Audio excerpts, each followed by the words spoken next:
शुभ संध्या। और चूंकि लगातार आयोग के द्वारा आपके हितों के लिए कुछ नए नए काम किए जा रहे हैं और हो सकता है उसका प्रतिफल आपको भी मिले, क्योंकि इस बीच लगातार ऐसी खबरें आई जिनसे खासतौर से जो छात्रों के हित को बुरी तरह प्रभावित करने वाली थी। अब खैर उम्मीद है कि जो जिस तरह से लगातार सरकार प्रयास कर रही, नए नए नियम नए नए कानून बन रहे, तो आपके लिए बेहतर होगा। और उसी के बीच लोक सेवा आयोग ने एक कदम उठाया हुआ है कि अब आप जब पेपर देने जाएंगे तो आपके पास कौन कौन सी ओएमआर सीट रहेंगी, क्या रहेंगी। और हम लोग इसमें ये भी बात करने वाले हैं कि यूपीपीसीएस 2024 में सीटों की बढ़कर संख्या कितनी हो रही, आरओ में कितनी हो रही है और क्या क्या चेंजेस हैं, वो सब बात करते हैं। लेकिन पहले देखते हैं क्या सूचना है आज की, तो आइए देख लेते हैं।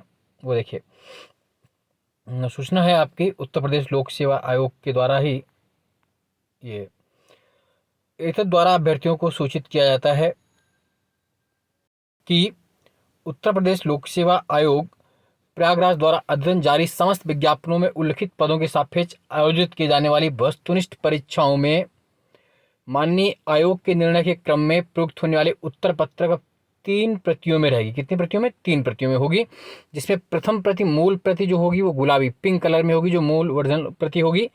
द्वितीय प्रति संरक्षित रखी जाएगी, जो हरी होगी, ग्रीन कलर में होगी। और तीसरी प्रति जो अभ्यर्थी ले जा सकेंगे वो नीली होगी, यानी अलग अलग।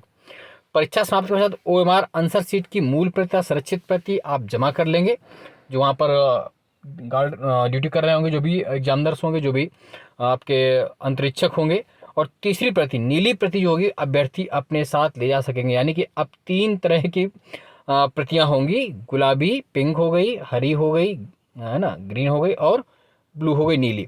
तो गुलाबी और हरी आप जमा करके आएंगे और नीली अपने साथ लेकर आएंगे, चाहे वो आरओ का हो, चाहे पीसीएस का हो, चाहे जो भी हो, जीडीसी या जो भी अन्य एग्ज़ाम जो वहाँ से होंगे लोक सेवा आयोग की ओर से, उन सब में ये लागू होगा। और दूसरी एक बड़ी बात है कि अब आपका जो सेंटर होगा, आपको होम सेंटर नहीं मिलेगा, अभी तक मिल रहा था, और मंडल से ही बाहर जाएगा सेंटर। और एक ही ज़िले के अलग अलग परीक्षार्थियों का सेंटर भी अलग अलग जा सकता है।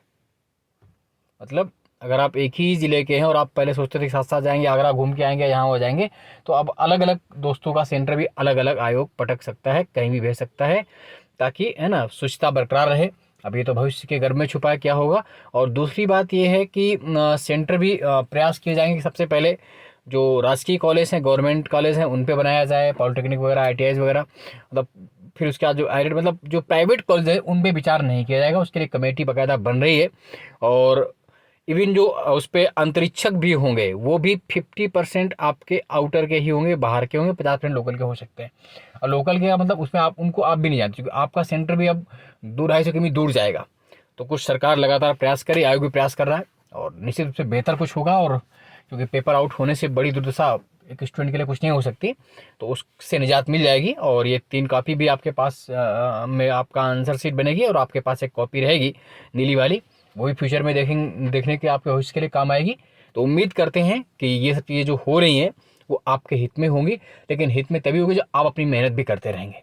आपको पढ़ाई बहुत करनी है, समय मिला है, उस समय का सदुपयोग कीजिए। और सदुपयोग इसलिए भी कीजिए क्योंकि इस बार भर्ती बड़ी है। हो सकता है 25 में इतनी सीटें ना रहीं जितनी सीटें 2024 में आ रही, चूँकि आ इसलिए रही हैं क्योंकि समय मिल गया है ना। अगर ये मार्च में हो जाता है या जून में तो फिर किसी नहीं, क्योंकि अब आपका प्री 27 अक्टूबर को है, तो तब तक जितनी भी वो प्री के रिजल्ट तक जितनी भी वैकेंसीज हैं वो सब आ जाएंगी उसमें। हालांकि जो भी भर्ती जुड़ती है वो सब जुड़ती कौन सी है? सामान्य चयन वाली। मतलब सामान्य चयन मतलब ये है कि विशेष सामान्य, मतलब सामान्य का मतलब ये नहीं कि सिर्फ विशेष, सामान्य मतलब जिनमें सामान्य योग्यता मांगते हैं, जिसमें कोई स्पेशल योग्यता नहीं मांगते हैं, जिसमें स्नातक खाली मांगते हैं, है ना। तो वो वाली पोस्टें जुड़ेंगी। और अलग अलग पोस्टों का चूँकि अभी थोड़ा व्यस्त मैं हूँ, लेकिन आज कल में या कल या परसों में जल्द ही आपको बता दूंगा कि कितनी पोस्टें बढ़ी हैं आरओ में, कितनी बढ़ी यूपीपीसीएस में, और कौन कौन सी पोस्टें बढ़ रही है। पीसीएस में कौन कौन से अध्याचन आ चुके हैं, चूँकि समय का थोड़ा अभाव रह रहा है आजकल और वीडियो लंबा हो जा रहा है, इसलिए मैं प्रॉपर आ नहीं पा रहा हूँ। लेकिन जल्दी 1-2 दिन में आपको प्रॉपर वीडियो मिलेगा। चैनल को लाइक, सब्सक्राइब, शेयर करते रहिए। जय हिंद, जय भारत, धन्यवाद।